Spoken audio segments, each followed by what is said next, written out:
Глава 826. Проклятая кровавая формация. Маркиз Нанлун установил последний флаг формации в углу пруда.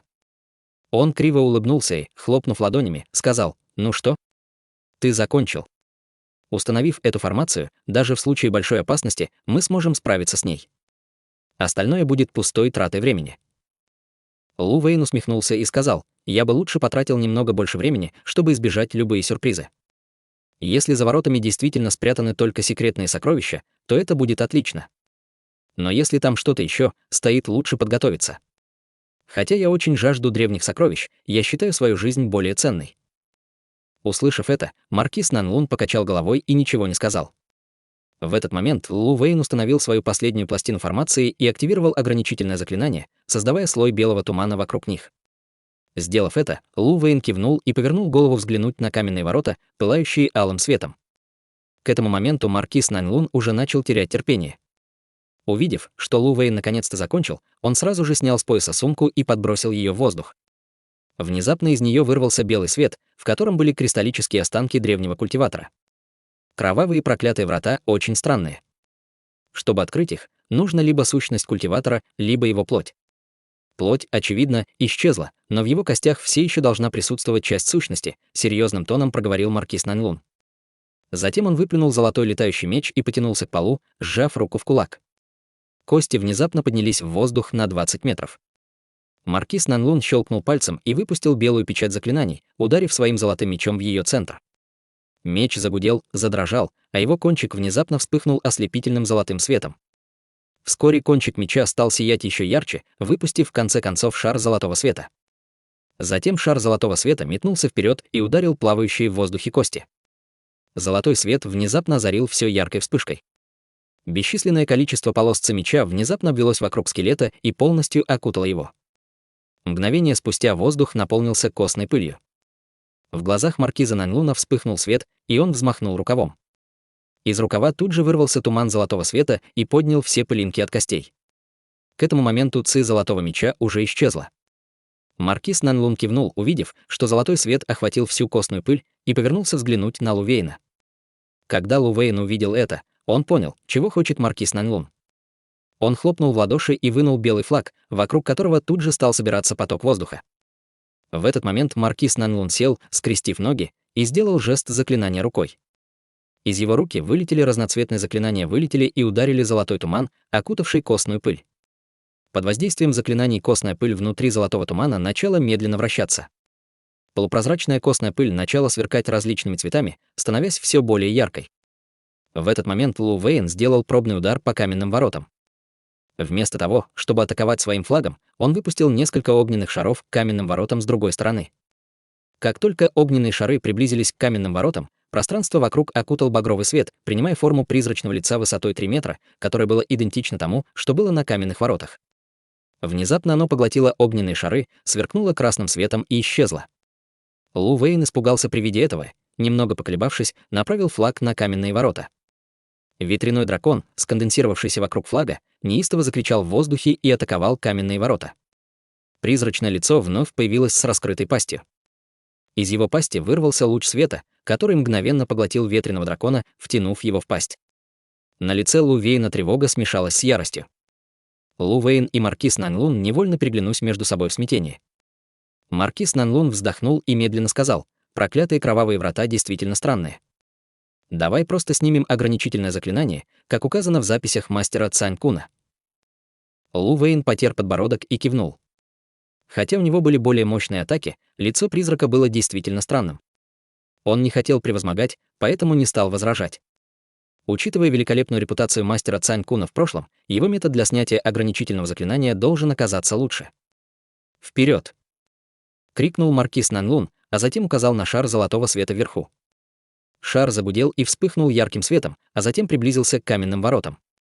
Пространство снова залилось багровым светом, и призрачное лицо появилось снова.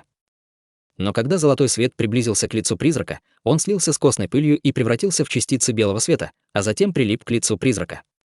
Призрачное лицо, коснувшись частиц света, стало растворяться, превращаясь в серый дым, который вскоре охватил все каменные ворота. Из дыма послышались вопли призраков, а багровый свет продолжал мерцать. Затем из дыма показались толстые алые щупальца, которые стали ударять по земле. Это выглядело так, будто ворота оживали. Внезапно серый дым, окутывавший их, исчез. Маркиз Нанлун при виде этого закричал: «Давай, действуй!». Затем он указал на золотой меч перед собой и сделал жест заклинания. Вся духовная сила в его теле перетекла в летящий меч через заклинание, и золотой меч разорвал воздух в ослепительной полоске света. Лицо Лу Вейн стало мрачным, и он тоже влил большую часть своей духовной силы в флаг, а затем подбросил его. В мерцающем белом свете флаг превратился в нескольких ветреных драконов, которые просвистели к каменным воротам. В мгновение золотая полоска света и ветреные драконы вошли в серый туман, и все вокруг задрожало в тот момент, когда шторм, золотой свет и алый свет переплелись между собой. Прогремел мощный взрыв. Штормовой ветер сдул серый дым, который заслонял каменные ворота. Маркиз Нанлун при виде этого прищурился и увидел, что багровый свет исчез, и, казалось, ограничительное заклинание вместе с ним. Осмотревшись, маркиз Нанлун заметил свой маленький золотой меч, наполовину вонзившийся в каменные ворота. По команде духовного чутья маленький меч вылетел из каменных ворот и накрыл себя метровой полосой золотого света, а затем ударил в ворота. Золотой свет с яростным грохотом врезался в каменные ворота, от них полетели осколки, а воздух наполнился запахом крови. Маркиз Нанлун и Лу Вейн при виде осколков каменных ворот изменились в лицах. Осколки каменных ворот, казалось, напоминали людей, истекающих кровью. Казалось, они были источником кровавого запаха. На это было невозможно смотреть без ужаса. Хотя каменные ворота были разбиты, два культиватора не обнаружили ничего экстраординарного. Там был темный лестничный пролет, который вел глубоко под землю. Вперед! «Я вижу, что проклятые кровавые врата сами по себе являются загадочным сокровищем», сказал маркиз Нанлун, взглянув на лестницу, и позвал с собой Лу Вейна. Затем он начал спускаться большими шагами. Лу Вейн долго стоял на месте, глядя на кровавые осколки проклятых кровавых врат и тоннель, ведущий под землю. Нахмурившись, он глубоко вздохнул и последовал за маркизом Нанлуном. К удивлению Лу Вейна, тоннель был довольно коротким. Он спустился всего около 60 метров, прежде чем они достигли подземного зала. В зале, около 30 метров в длину, было совершенно пусто, за исключением стола для подношений в центре. Когда Лу Вейн вошел в зал, маркиз Нанлун уже стоял в центре зала и осматривал на предмет на столе, его разум был совершенно пустым. Лу Вейн с недоумением подошел к нему и почувствовал, как его сердце дрогнуло. Фрукт небесной сущности. Если я не ошибаюсь, то, съев один, можно продлить себе жизнь на 100 лет. А это пурпурный гриб, легендарный небесный гриб. Кажется, ему более 10 тысяч лет. С его помощью можно ускорить прогресс в культивации на несколько десятков лет. Этот сверкающий золотой бамбук, кажется, золотой молниеносный бамбук, одно из 3 божественных деревьев. А это, Лу Вейн пришел в себя от удивления и начал бормотать без остановки. Похоже, он не верил своим глазам и неосознанно сделал несколько шагов вперед, чтобы взглянуть на них поближе. Глядя на волнение Лу Вейна, маркиз Нанлун холодно сказал: «Барат Лу, на твоем месте я бы не стал действовать так опрометчиво. Ты действительно думаешь, что духовные растения просто лежат и ждут, пока мы их заберем? Может, осмотришься по сторонам?» «Брат Нанлун, ты верно говоришь», — Лу Вейн проснулся от волнения и с тревогой огляделся. В конце концов Лу Вейн обнаружил несколько странных талисманных символов на стенах и почувствовал шок. Похоже, это легендарная священная защитная формация, формация буддийского заклинания. Почему она здесь?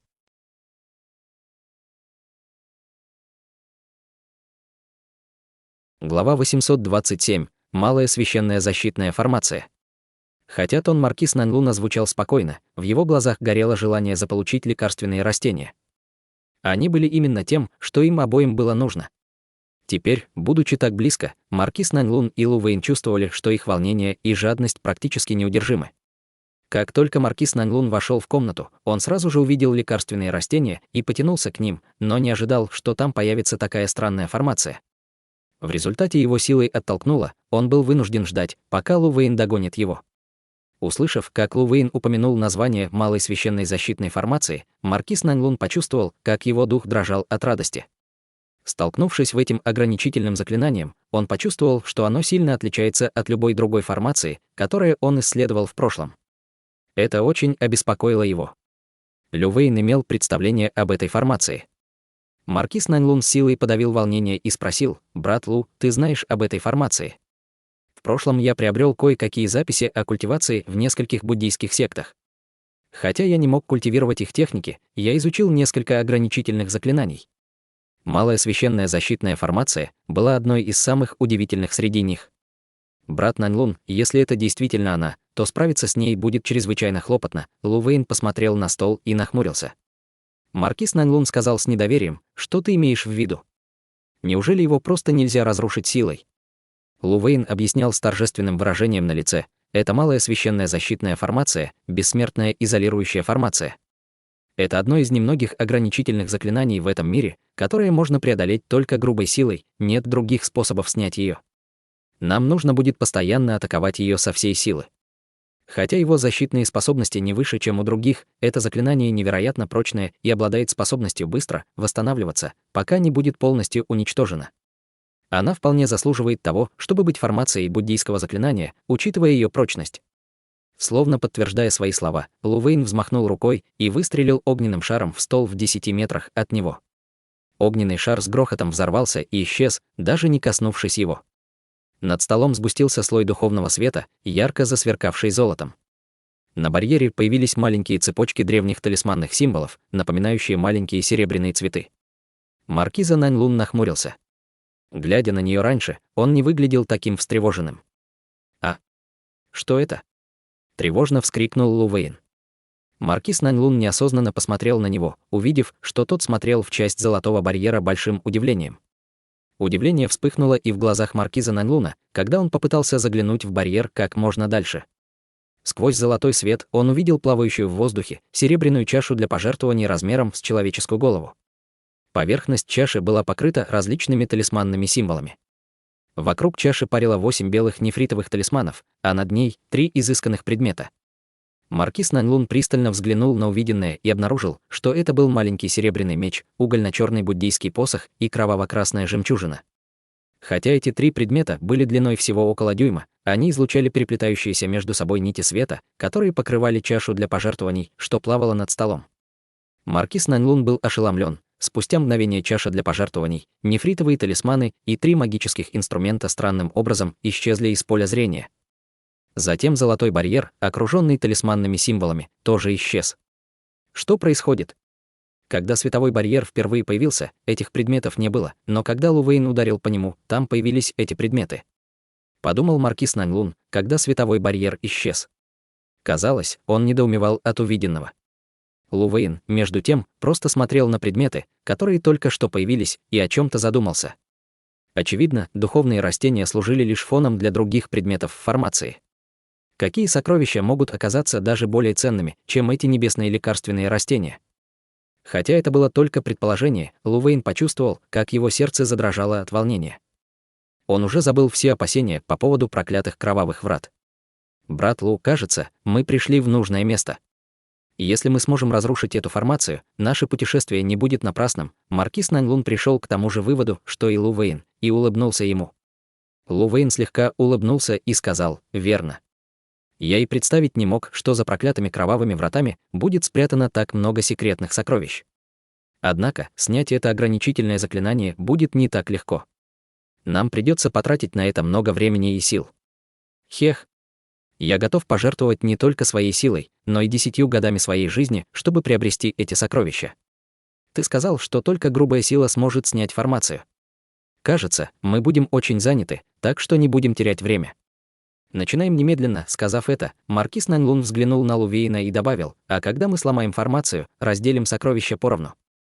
«Да, так и сделаем». Лу Вэйн также хотел приобрести сокровище как можно скорее и ответил быстро, к большому удовольствию маркиза Наньлуна.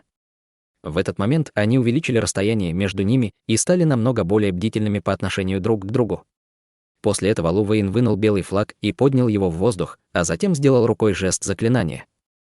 Маркиз Наньлун взмахнул рукавом и выпустил золотой меч. Внезапно появился шторм и ци золотого меча.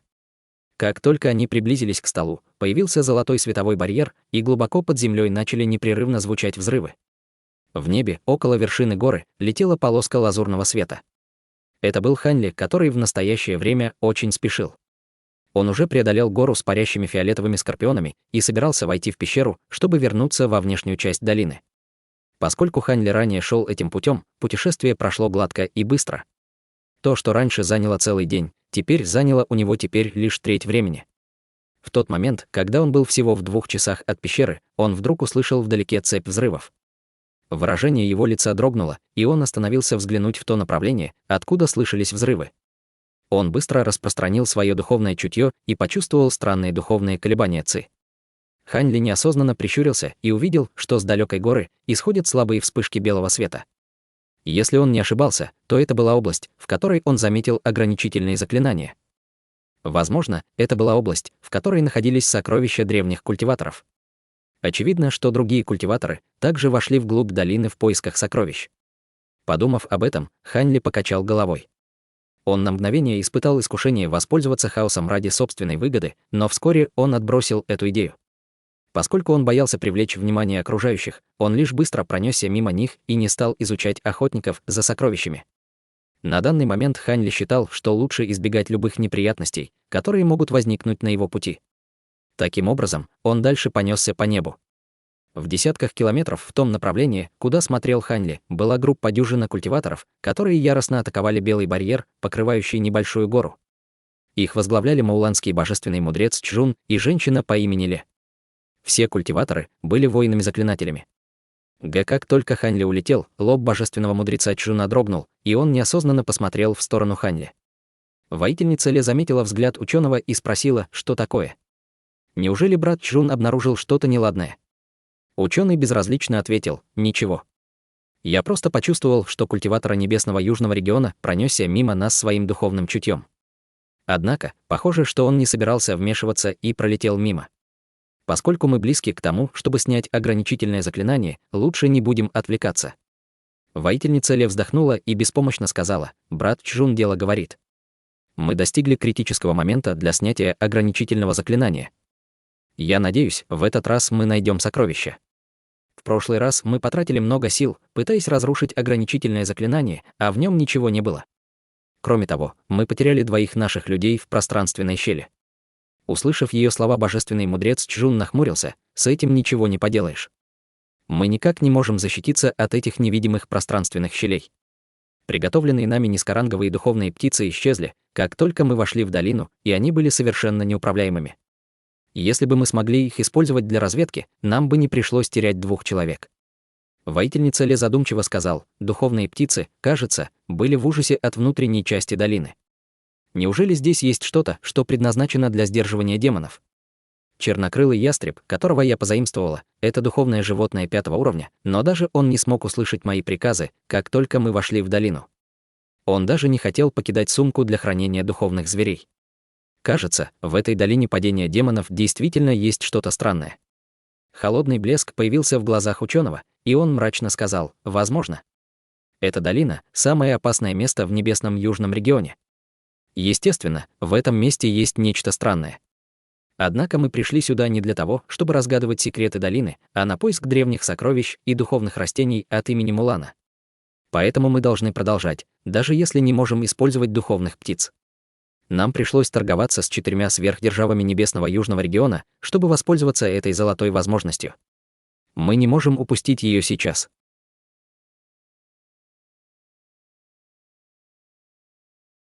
Глава 828. Объединение. Пока божественный мудрец Чжун и воительница Ле разговаривали, Хань Ли уже улетел за 50 километров. По пути с ним больше ничего не произошло, и еще через час он прибыл в пещеру. По прибытии он снова вынул иньянское кольцо и вошел в тоннель под защитой этого магического сокровища. Преодолев тоннель, он ускорился, как только свет выхода из пещеры. Вскоре его окружение прояснилось, и он снова оказался перед утесом, ведущим во внешнюю часть долины. Хань Ли поднял голову и взглянул на сумеречное небо. Хотя оно все еще вызывало в нем смешанные чувства, это было намного лучше, чем алый свет во внутренней части долины. Осмотрев окружение своим духовным чутьем, он обнаружил, что поблизости нет культиваторов или каких-либо других странностей, и вздохнул с облегчением. Затем он перевел взгляд на стену вокруг входа в пещеру. Взмахнув рукой, он ударил стену лазурной печатью заклинаний, а затем сделал жест заклинания. В следующее мгновение произошла удивительная сцена. Ничем не примечательная каменная стена внезапно засветилась синим светом, а затем из нее вырвался рой золотых прожорливых жуков. У каждого насекомого был с собой кусочек серебра разного размера, какие-то были размером с кулак, другие — с песчинку. В мгновение кусочки серебряного кристалла, доставленные жуками, образовали груду серебра перед Ханли. Это была кристаллизованная, звездная серебряная руда. Когда появились первые кусочки серебра, выражение лица Ханли было спокойным, но по мере увеличения количества руды на его лице начало появляться волнение. «Малыш Хань, звездной серебряной руды намного больше, чем я себе представлял. Кажется, я смогу использовать ее для создания марионеток». Внезапно в голове Ханли послышался голос монарха расщепления души. В его голосе звучал чистый восторг. После того, как золотые прожорливые жуки положили последний кристалл звездной серебряной руды, Ханли взглянул на маленькую кучку мерцающего серебра с улыбкой на лице. «Я тоже не думал, что руды будет столько. Мы собрали хороший урожай». Ханли взмахнул рукавом по земле и убрал кристаллы в свою сумку для хранения. После этого он резко присвистнул, и его золотые жуки вернулись в сумку для хранения духовных зверей, сделав круг вокруг хозяина. Сделав это, Ханли хлопнул по своей сумке для хранения, и на его ладони появился полупрозрачный шар. Затем он подул на него лазурным туманом, и внутри шара появилось пятнышко размером с фасоль. Ханли долго смотрел на шар в руке, а затем нахмурился и огляделся по сторонам. Его тело внезапно засверкало лазурным светом, и он взмыл в небо. Ханли летел медленно, глядя на прозрачный шар в руке, то и дело останавливался, чтобы взглянуть на шар, а затем менял направление и продолжал свой путь. Пролетев десятки километров, он оказался над пустыней и удивленно вскрикнул, а затем внезапно остановился. Его тело размылось, и он быстро спустился. К тому времени, когда он был в 100 метрах над пустыней, Ханли остановился, и в его глазах вспыхнул свет. Он увидел труп культиватора, который был разрублен пополам, а земля вокруг него была окрашена в темно-красный цвет от застывшей крови. Поблизости не было видно ни магических сокровищ, ни его сумки для хранения. Ханли на мгновение взглянул на труп и вздохнул. Кажется, кто-то напал на него. Убедившись, что поблизости нет пространственных щелей, он понял, что это был единственно возможный вывод. Ханли не стал задерживаться там надолго и быстро продолжил свой путь. Хотя он полагал, что в долине было мало вещей, которые представляли бы для него угрозу, кроме 2 культиваторов на поздней стадии зарождающейся души, оказаться в окружении культиваторов было все равно опасно. Хотя это было маловероятно, Ханли путешествовал с повышенной осторожностью. Спустя полдня путешествия Ханли не обнаружил никаких признаков засады, но наткнулся на 2 культиваторов, которые погибли от пространственных щелей. Ханли покачал головой, глядя на их разрубленные тела. Следуя указаниям прозрачного шара в руке, он в конце концов оказался над густым и зеленым лесом. Ханли пробормотал про себя, а затем влили в шар свою духовную силу. По вспышке лазурного света шар рассыпался на фрагменты, издавая звон. Когда шар разбился на фрагменты, пятно лазурного света, которое плавало внутри него, освободилось. Зависнув перед ним, пятно света словно ожидало дополнительных инструкций от Ханли. В следующее мгновение Ханли указал на него, и лазурное пятно выстрелило вперед, а Ханли последовал за ним. Мгновение спустя в небе над густым лесом пятнышко света замерцало и начало спускаться вниз. Спускаясь за ним, в глазах Ханли мерцал странный свет. Когда пятнышко достигло земли, оно сделало круг вокруг гигантского дерева, а затем исчезло в его стволе. При виде этого Ханли приземлился перед деревом, и свет вокруг него угас. Осмотрев дерево, Ханли прижал к нему руку. На том месте, куда Ханли прижал ладонь, вспыхнул зеленый свет, а затем из дерева выпал лазурный талисман. Ханли быстро схватил его, взглянул с улыбкой на лице и подбросил в воздух. Вжух! Талисман самовоспламенился и разлетелся по небу огненно-красной линией.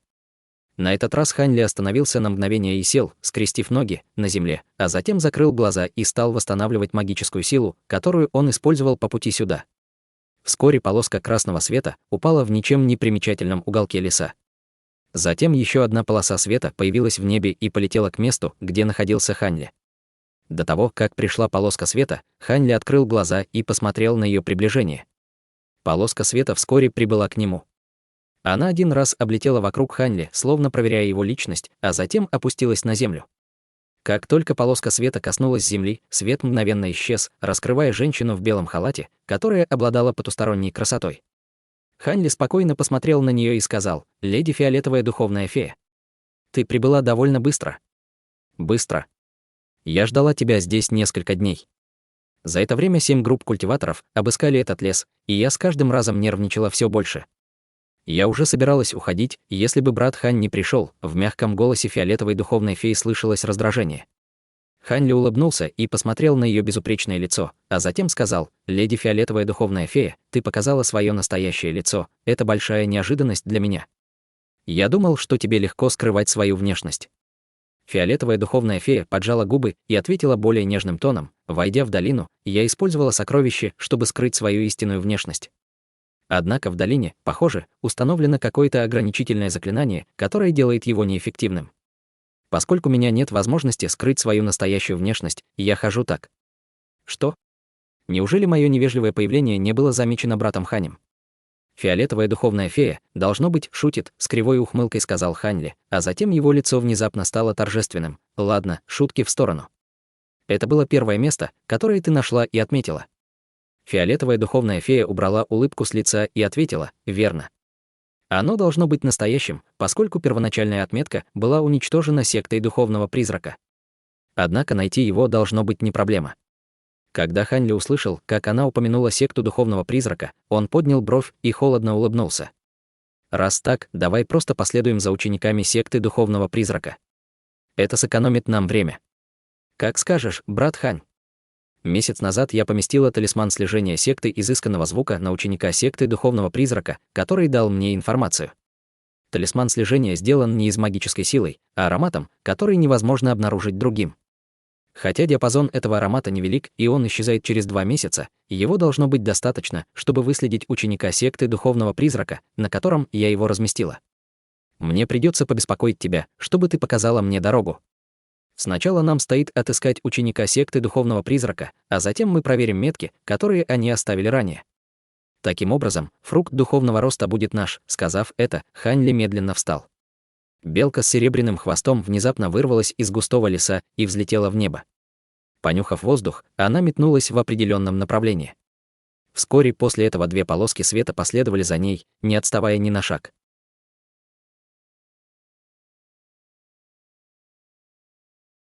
Глава 829. Портрет. В то время, когда Хань Ли начал следовать за летающей белкой, что следовало за старейшиной Чжуном секты Духовного Призрака, отряд мастера секты Духовного Призрака прошел через огромную гору и достигли болота.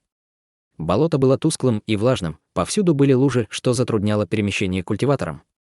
Хотя они использовали магические техники для отражения грязи и воды, их скорость была значительно снижена. Однако, несмотря на возникший дискомфорт, никто из них не жаловался. Преодолев огромную гору, они смогли рассмотреть огромный алтарь вдалеке, расположенный в центре болота. С тех пор, как они вошли в долину падения демонов, они первый раз увидели неповрежденное сооружение. Основываясь исключительно на этом факте, уже можно было судить, что это необычное место и, вероятно, как-то связано с духовным эфирным садом. Так что культиваторы секты Духовного Призрака и Вэйвуя уже были в предвкушении, несмотря на их медленную скорость передвижения. Разумеется, они пробовали лететь, но их едва не поразила алая молния. Казалось, что чем ближе они были к центру болота, тем жестче становились ограничительные заклинания, в результате чего им больше не хотелось их проверять. Через полдня пути по болоту группа культиваторов в конце концов приблизилась к алтарю, встретив на своем пути один единственный кустарник. Издалека алтарь казался гигантским. Алтарь был вырезан из горного белого камня и сложен в виде огромных ступеней. Его высота достигала около километра в высоту. Это действительно было грандиозное и высокое сооружение. Но, учитывая его огромную высоту и расстояние до них, они все еще не могли четко видеть его основание. Хотя Вэйвуя шел по мутной воде, все его тело излучало слабый зеленый свет, который позволял ему плавно скользить по ней. Внезапно он сказал: «До нашего прибытия осталось не более 4 часов. Мастер секты Ван, мне очень интересно узнать о духовном эфирном соле, поскольку мы так близки к нему».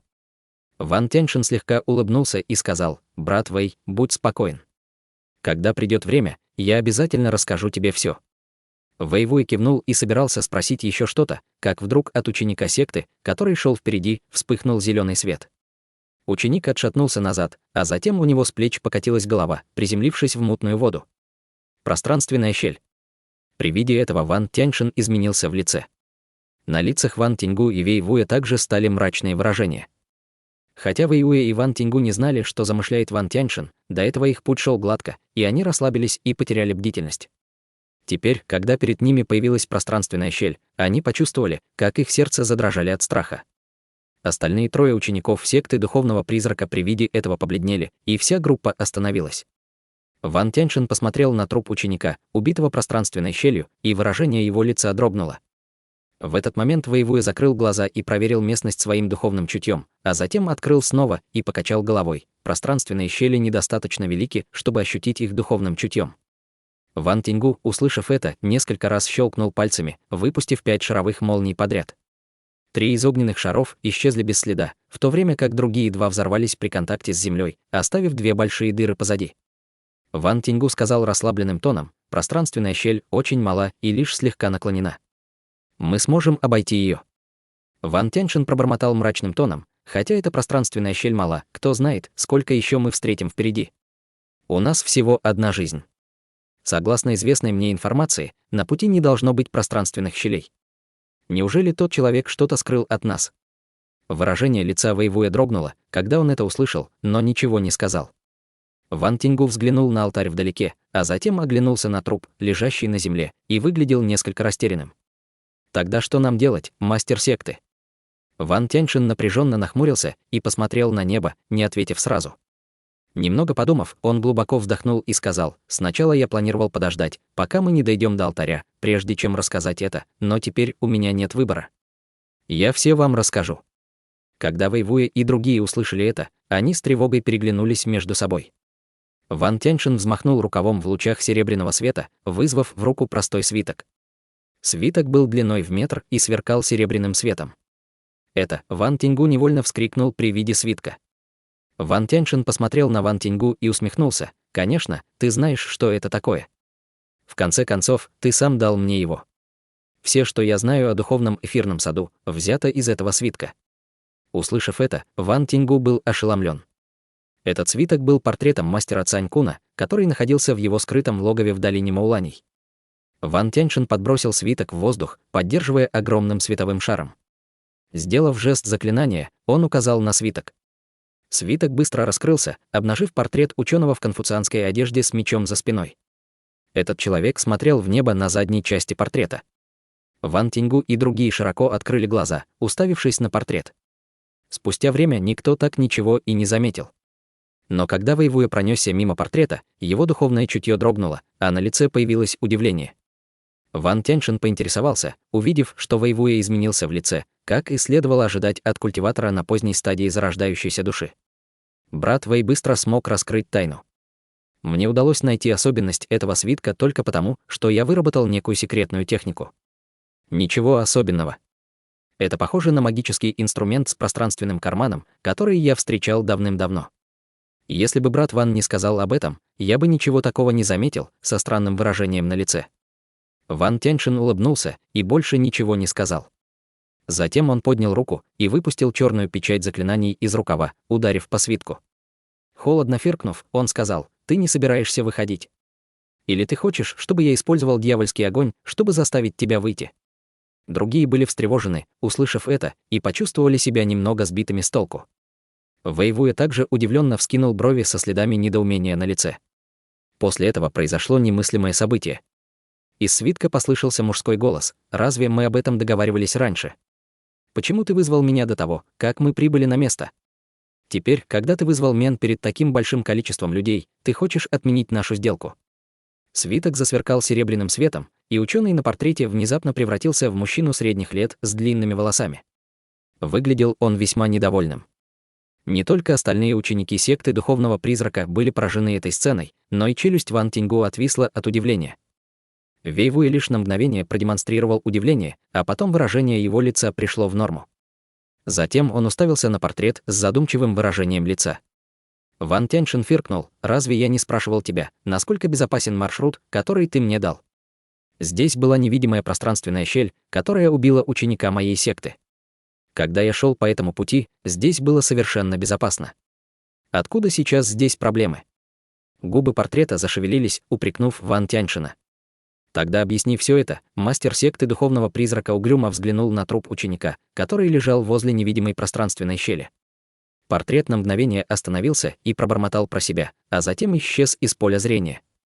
Затем по вспышке света перед ними появился лазурный световой экран. Вскоре оттуда вышла сфера лазурного света и превратилась в силуэт ученого человека из портрета. Его тело, казалось, не имело физического воплощения, словно он был полностью сделан из света. Свет был настолько слабым, что казалось, что изображение можно сдуть одним вдохом. Губы Ван Тиньгу пересохли от удивления, и он сказал: «Как мне обращаться к вам? Неужели вы действительно мастер Цань-кун? Как вы смогли сохранить свою душу в прошлом и существовать до сих пор? Время выхода из свитка ограничено, свои вопросы тебе лучше задать своему мастеру секту. Я поищу пространственную щель». Ученый не обратил никакого внимания на шок Ван Тиньгу и посмотрел в сторону пространственной щели. Он слегка нахмурился и выплюнул серый световой шар изо рта. Серый световой шар с треском был поглощен пространственной щелью. Ученый человек выглядел озадаченным при виде этого. Как странно. Удивление ученого вскоре исчезло, и он спокойно сказал: «В прошлом здесь не было пространственных щелей. Кажется, это новообразованная пространственная щель. Тебе не нужно беспокоиться об этом, так как это всего лишь совпадение. Я сейчас вернусь». Вжух. Его фигура исчезла, и сфера лазурного света вернулась в свиток, словно не желая проводить снаружи больше времени, чем это было необходимо.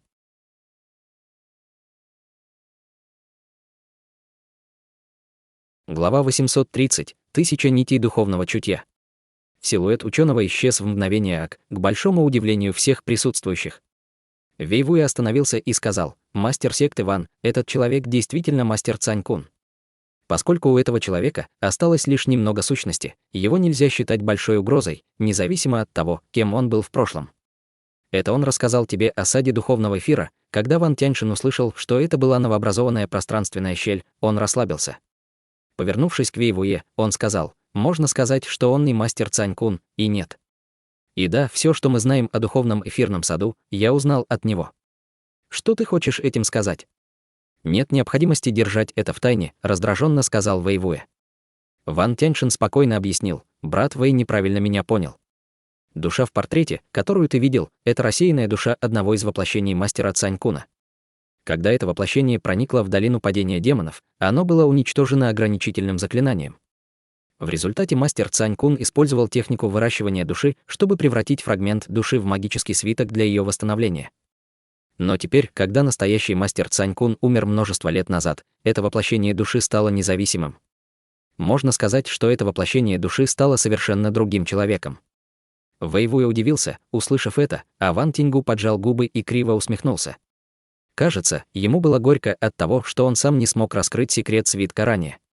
Вэйвуе кивнул и холодно сказал: «Кажется, ты достиг соглашения с этим остатком души, и он рассказал тебе о духовном эфирном саду. Однако это не имеет никакого отношения ко мне. Меня волнует только то, как попасть в сад. Теперь, когда я достиг этого возраста, я забочусь только о том, чтобы войти в стадию божественной трансформации и вознестись в царство духов. Брат Вэй — очень разумный человек. Ты выбрал лучший путь. Отлично, раз пространственная щель всего лишь аномалия, давайте продолжим путь», — сказал мастер секты духовного призрака и приказал одному из учеников, чтобы тот продолжал идти вперед. Ученик побледнел, увидев это, но, тем не менее, продолжил идти дальше, избегая пространственной щели на пути. Вэйвуе постепенно ускорился, и остальные последовали его примеру, направляясь к огромному алтарю вдалеке. Стоя внутри ледяного пространства, плотно покрытого инеем, Хань Ли поднял голову к алому свету над ним. Затем он повернулся к фиолетовой духовной фее и сказал: «Что происходит? Твоя летающая белка сошла с ума». Недалеко от них было ледяное ущелье шириной в 200 метров. Хань Ли и фиолетовая духовная фея прошли через него и оказались во внутренней части долины. Вокруг них теперь была оледенелая земля, снега и ветер, пронизывающий до костей. Однако лазурная одежда Хань Ли оставалась совершенно неподвижной, словно ветер ее не касался. «Я не знаю. Моя летающая белка хорошо себя чувствовала снаружи, но когда она прошла через это ущелье, она внезапно взбесилась. К счастью, я быстро убрала ее, прежде чем что-то произошло. Однако даже в сумке для хранения духовных зверей она ведет себя неуправляемо». Фиолетовая духовная фея нахмурилась в полном замешательстве. Хань Ли пробормотал про себя, а затем внезапно похлопал по своей сумке для хранения духовных зверей, выпустив небольшую группу золотых прожорливых жуков. Они зажужжали, собравшись в небольшом облаке у него над головой, а затем остались совершенно неподвижными. Затем по умственной командой небольшая группа жуков немедленно вернулась в свою сумку для хранения с полным послушанием. Хань Ли погладил свой подбородок, а затем снова похлопал по другой сумке для хранения, вызвав черную полоску света. Она сделала круг вокруг Ханьли и приземлилась в метре от него. Как только черный свет погас, можно было увидеть маленькую черную обезьянку высотой в несколько дюймов, плачущую душу. Он зевнул и моргнул, тупо уставившись на Ханьли, будто только что проснулся. Ханьли долго смотрел на зверя, а затем взмахнул рукавом. По вспышке лазурного света плачущая душа исчезла из поля зрения. Ханьли задумался на мгновение и повернулся к фиолетовой духовной фее, а затем сказал: «Поскольку ты потеряла контроль над своей летающей белкой, мне придется самому выследить секту духовного призрака. К счастью, мы не слишком далеко от них сейчас, раз вошли в глубины долины. Я распространю свое духовное чутье и попробую поискать их следы. Постереги меня». Ханьли был рад тому, что его золотые прожорливые жуки и плачущая душа не подверглись ограничительным заклинаниям глубин долины. Но этого можно было ожидать, поскольку они были не обычными духовными зверьми, а высокоранговыми экзотическими насекомыми и подвидом свирепого зверя, соответственно. Конечно, Ханьли не мог знать, что ограничительные заклинания глубин долины также не повлияли на летающую иволгу маркиза Наньлуна, в отличие от духовных птиц Мауланей и летучей белки фиолетовой духовной феи. Причина этого была связана с секретом, таящимся в недрах долины. Фиолетовая духовная фея прикусила губы и беспомощно сказала: «Тогда мне остается только положиться на свои способности». Ханьли кивнул и быстро сел, скрестив ноги.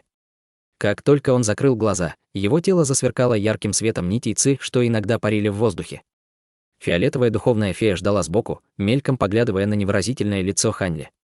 По правде говоря, она ощущала по отношению к Ханьли странные эмоции. Хотя их можно было назвать хорошими друзьями, она почувствовала некоторое восхищение, когда Ханьли ошеломился при виде истинной внешности. Она определенно не могла считать, что он полностью доверяет ей. Хотя они прошли вместе сквозь огонь и воду, Ханьли никогда по-настоящему не открывал ей свое сердце, будто намеренно увеличивая расстояние между ними. Казалось, он не собирался идти дальше. На самом деле, с нынешним статусом и уровнем культивации Ханьли, если бы он предложил ей выйти за него замуж, она все еще не была уверена, согласилась бы она на это. К ее разочарованию она случайно узнала от культиваторши Сун из секты Дрейфующего облака, что у Ханьли уже была спутница Да по имени Наньгун Ван. Казалось, будто она упустила нечто важное. Разум фиолетовой духовной феи пребывал в оцепенении, пока она смотрела на лицо Ханьли, а ее воображение разыгралось. Конечно, Ханьли совершенно не знал обо всем этом. Он уже высвободил свое духовное чутье, сканируя радиус в 50 километров, в попытке найти культиваторов секты духовного призрака.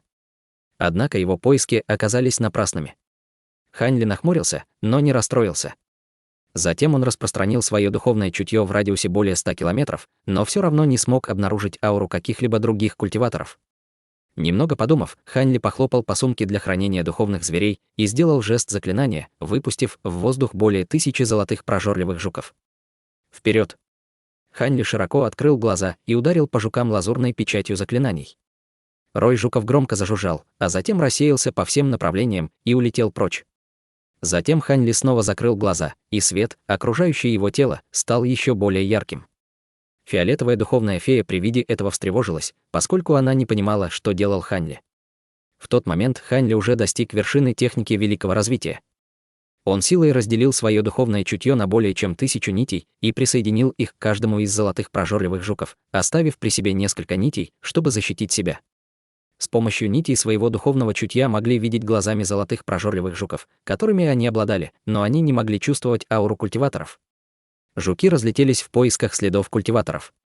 Конечно, некоторые жуки попадали в пространственные щели или в ловушку ограничительных заклинаний, но это не представляло большой угрозы для чего-то, что не имело физического воплощения, как нить духовного чутья. Всякий раз, когда золотой прожорливый жук погибал, прикрепленная нить духовного чутья покидала его и возвращалась в тело Ханьли. Однако бывало, что нити были либо уничтожены, либо оказывались в ловушке. В этом случае Ханьли решительно разрывал свою связь с жуками и сосредотачивался в другом месте. Но от потери каждой нити духовного чутья он невольно бледнел. К счастью, его духовное чутье было невероятно сильным, и он смог выдержать эти потери без особого вреда и быстро восстановиться. С этими тысячами золотых прожорливых жуков, роящихся в небе, Ханьли в конечном итоге нашел подсказку, ведущую к маршруту, по которому двигалась секта духовного призрака. Он немедленно приказал всем своим золотым прожорливым жукам вернуться. Как только последние жуки вернулись к нему в сумку, Ханьли открыл глаза с холодной улыбкой на земле. «Уходим». Я нашел их след. С этими словами Ханьли встал и взлетел в небо в виде лазурной полоски света. Фиолетовая духовная фея последовала за ним при виде этого. Вскоре после этого Хань Ли и фиолетовая духовная фея появились над пространством разбросанных камней. Хань Ли уставился на недавно появившейся ямой со странным выражением на лице. Хань Ли спокойно сказал: «Кажется, это одно из тех мест, где было установлено место. Если я правильно помню, есть 2 метки, которые ведут к фрукту духовного роста. Это отличная возможность выследить их». Затем, взмахнув рукавом, он выпустил сферу белого света, которая приземлилась в 10 метрах от них, раскрывая ветреную небесную колесницу. Хань Ли сказал решительным тоном: «Мы будем преследовать их на полной скорости. Ты летишь слишком медленно, поэтому забирайся в колесницу. Мы сможем догнать их, только если будем летать в несколько раз быстрее, чем сейчас». В несколько раз быстрее. В долине слишком много пространственных щелей. Не слишком ли это опасно? Фиолетовая духовная фея изменилась в лице от тревоги.